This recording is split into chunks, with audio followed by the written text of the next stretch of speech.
Selamat siang Sobat YBHK, kembali lagi bersama saya Utami di dalam podcast kita yang ke-46.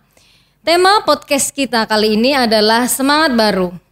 Seperti yang kita ketahui, kita kemarin tanggal 20 Juli 2022 mengadakan misa pembukaan tahun ajaran baru tahun 2022-2023 di Tarsisius 1. Nah, tentu Sobat YBHK ingin tahu dan lebih mengenal program-program atau kegiatan kita nantinya di tahun ajaran baru. Spesial kali ini kita mengundang pengurus dari Yayasan Bunda Hati Kudus dan para pimpinan Yayasan Bunda Hati Kudus. Selamat menyaksikan.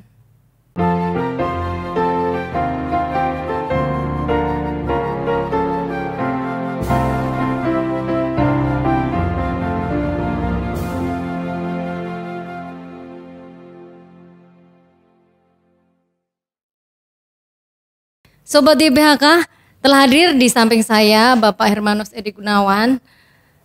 Beliau adalah Ketua Yayasan Bunda Hati Kudus. Pak Edi, ini terkait dengan implementasi diferensiasi yang ada di Yayasan Bunda Hati Kudus. Ini apakah yang bisa dijelaskan nih Mbak terkait dengan diferensiasi? Mengingat kita sudah memasuki tahun ajaran 2022-2023. Silakan Pak. Ya, terima kasih Bu Tami. Jadi mengenai diferensiasi di sekolah-sekolah Yayasan Bunda Hati Kudus, ini seperti yang saya sudah pernah jelaskan beberapa waktu yang lalu, bahwa di tiap sekolah itu ada 5 diferensiasi. Diferensiasi ini adalah sesuatu yang unik, sesuatu yang memang tidak ditemui di sekolah-sekolah yang lain. Diferensiasi yang pertama, seperti yang saya sudah jelas sampaikan, adalah yang terkait dengan karakter. Kita di Yayasan Bunda Hati Kudus disemangati dengan semangat Bunda Hati Kudus, ya, dengan core value-nya. Nah, core value itu menjadi satu landasan, ya, satu landasan bahwa karakter-karakter insan di Yayasan Bunda Hati Kudus beserta didiknya itu adalah dilandasi dengan semangat Bunda Hati Kudus. Core value-nya itulah yang menjadi dasar, yang menjadi hal yang unik, ya, di sekolah-sekolah di Yayasan Bunda Hati Kudus. Sedangkan diferensiasi yang sifatnya kompetensi, setiap sekolah punya perbedaan-perbedaan seperti yang saya pernah jelaskan, ya.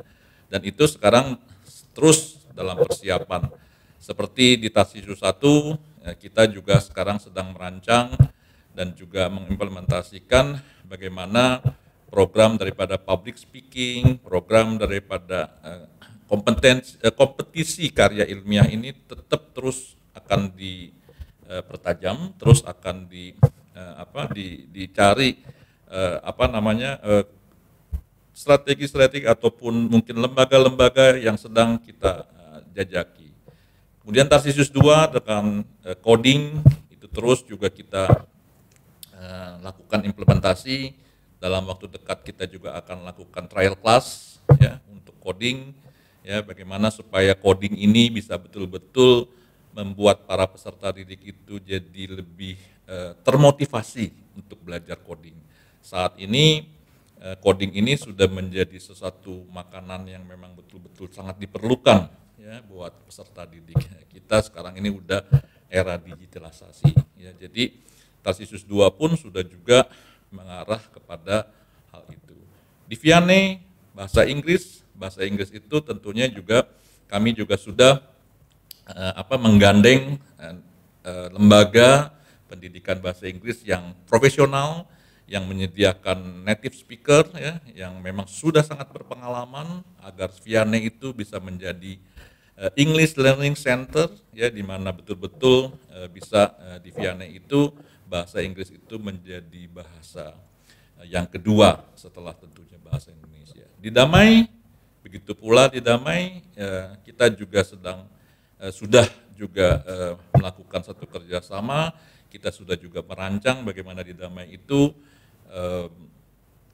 Mandarin sebagai core value, sebagai diferensiasi daripada Damai itu juga sudah kita lakukan, ya, betul-betul juga kita sudah galang bagaimana guru-guru Mandarin itu nanti betul-betul bisa menjadikan diferensiasi Mandarin di sekolah damai itu menjadi sesuatu yang unik.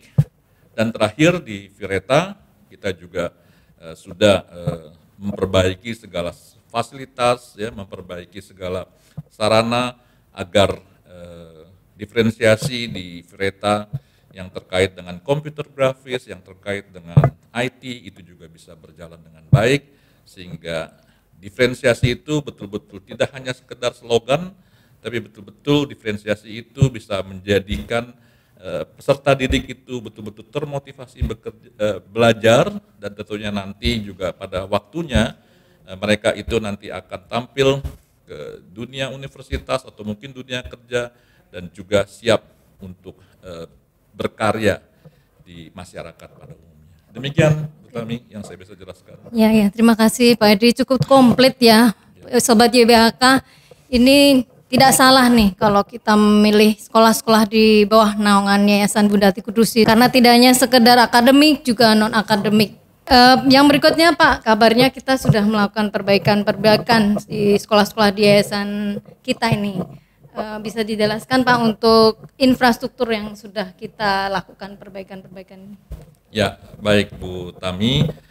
Jadi mengenai perbaikan-perbaikan yang kita sudah lakukan dan akan terus kita lakukan, yang paling penting yang pertama memang sebelumnya adalah sumber daya manusianya. Ya, guru-guru kita terus akan tingkatkan kompetensinya, pasti karakternya juga ya sesuai dengan core value terus kita asah, ya, itu memang sesuatu yang sangat penting dan itu nomor satu. Tapi di luar itu yang juga tidak kalah penting, kita juga akan terus memperbaiki sarana prasarana kita, gedung kita, ya, fasilitas kita, dari kantin, ya, kita mesti perbaiki lapangan olahraga, laboratorium, perpustakaan, ya kan, ruang-ruang, ada ruang musik, ruang-ruang yang memang juga kita harus berdayakan. Kemudian juga kita akan terus-menerus memperbaiki itu. Kita akan continuous improvement, tiada hari tanpa ada perbaikan terus. Ya, di mana segala biaya daripada semua ini kita tentunya akan dapatkan itu dari sumbangan pendidikan, dari uang sekolah dan sebagainya itu. Kita akan terus dana-dana tersebut itu memang kita kembalikan lagi kepada para peserta didik. Kita kembalikan lagi kepada para guru untuk meningkatkan kesejahteraan. Kita akan kembalikan lagi kepada betul-betul dunia pendidikan agar betul-betul pendidikan di Yayasan Bunda Ati Kudus itu bisa terus kualitasnya meningkat sesuai dengan visi, sesuai dengan misi daripada Yayasan Bunda Ati Kudus. Ya, jadi sekali lagi Sarpras ini akan terus-menerus kita bersama perbaiki, kita bersama membangun, ya, agar betul-betul sarana prasarana ini dilihat orang dan juga dirasakan oleh peserta didik itu betul-betul adalah sesuatu yang memang baik, sesuatu yang aman, sesuatu yang nyaman, sesuatu yang memotivasi untuk bisa belajar dengan lebih baik lagi. Begitu kira-kira Bu Tami. Oke, terima kasih. Sobat YBHK, yang berikutnya telah hadir di samping saya Ibu yang sangat cantik, Ibu Bernadetta Sumini, Ketua Penerimaan Peserta Didik Baru se-YBHK. Bu Bernadette, gimana nih terkait PPDB di YBHK ini? Baik, terima kasih Ibu Tami. Jadi tentang PPDB atau proses penerimaan siswa baru untuk Yayasan Bunda Ati Kudus pada tahun 2022-2023, puji Tuhan kita mencapai jumlah yang sangat signifikan sesuai dengan apa yang kita harapkan. Jadi jumlah yang kita capai itu melebihi dari jumlah siswa yang keluar. Itu Bu, untuk tahun ajaran 2022-2023. Kami berharap, atau kita semua berharap bahwa nanti PPDB di 2023-2024 itu juga masih bisa memenuhi target yang kita harapkan. Jadi mulai sekarang ini kita sudah membuka Bu PPDB 2023-2024 untuk semua jenjang dari TK sampai SMA. Banyak yang kita tawarkan kemudahan-kemudahan program-program yang semoga bisa dinikmati oleh para calon peserta didik, Bu. Mulai dari diskon yang kita berikan untuk para feeder maupun bagi para calon siswa atau calon peserta didik yang memiliki prestasi. Kita juga memfasilitasi itu. Juga kita bekerja sama dengan beberapa sekolah mitra sehingga dari beberapa sekolah mitra itu kita berharap bahwa anak-anak mereka atau siswa-siswa mereka bisa juga bergabung di sekolah kita atau yayasan kita. Nah, untuk itu para sobat YBHK itu bisa melihat juga promosi yang sudah kita buat melalui media sosial. Salah satunya podcast ini, Bu. Podcast ini ya.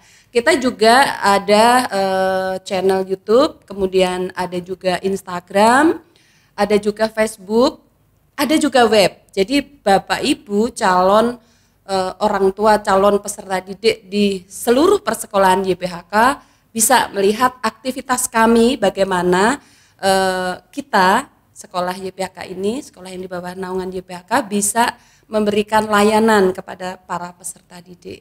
Jadi mari silahkan semuanya bergabung dengan YBHK. Begitu, Bu. Terima kasih. Sobat YBHK, yang berikutnya sudah hadir di samping saya Bapak L. Supriyadi. Beliau adalah Kepala Biro Pendidikan. Pak Supri, ini terkait dengan kurikulum. Kita tahu bahwa pemerintah ini mencanangkan kurikulum merdeka. Nih, bagaimana implementasi kurikulum merdeka di sekolah di bawah naungan YBHK ini, Pak? Ya, terima kasih Bu Tami. Jadi sesuai dengan anjuran pemerintah bahwa tahun ajaran yang akan datang kita sudah mulai menerapkan kurikulum merdeka. Dimulai dari kelas-kelas awal. Jadi kelas 1, kelas 4, kemudian kelas 7 dan kelas 10. Nah, kira-kira apa sih keuntungannya kurikulum merdeka? Jadi di dalam kurikulum merdeka itu guru atau pendidik diberi keleluasaan sebenarnya di dalam menentukan tujuan, alur pembelajaran, kemudian bagaimana mereka merumuskan pembelajaran sesuai dengan karakteristik siswa. Juga guru juga memberikan kebebasan untuk merancang asesmen yang sesuai dengan kebutuhan siswa.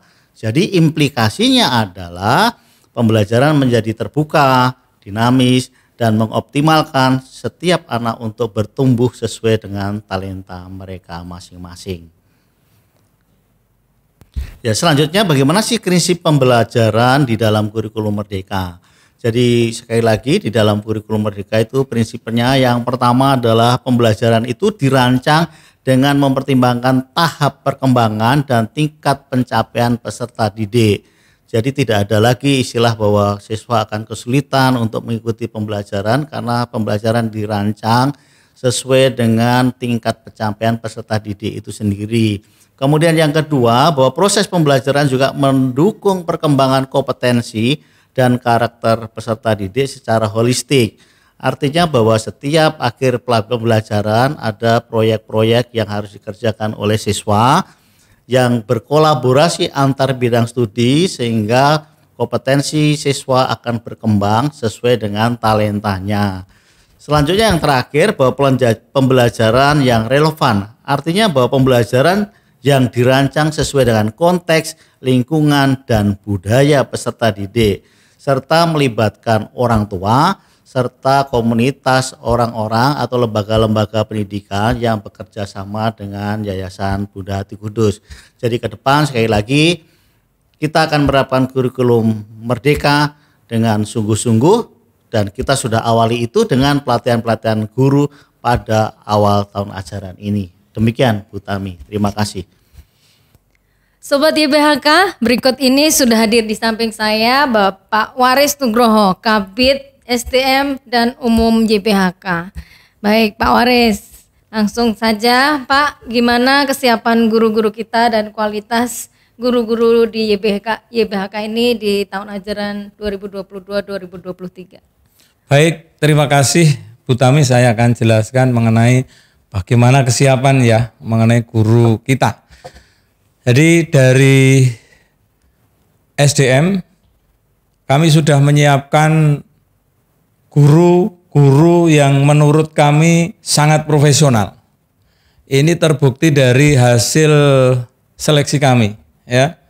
Dari seleksi kami itu secara bertahap dari seleksi administrasi, kemudian kami tes ya, baik tes psikologi maupun tes pengetahuan umum, kemudian juga ada hasil interview, kita interview karakternya bagaimana si guru A, B, C itu.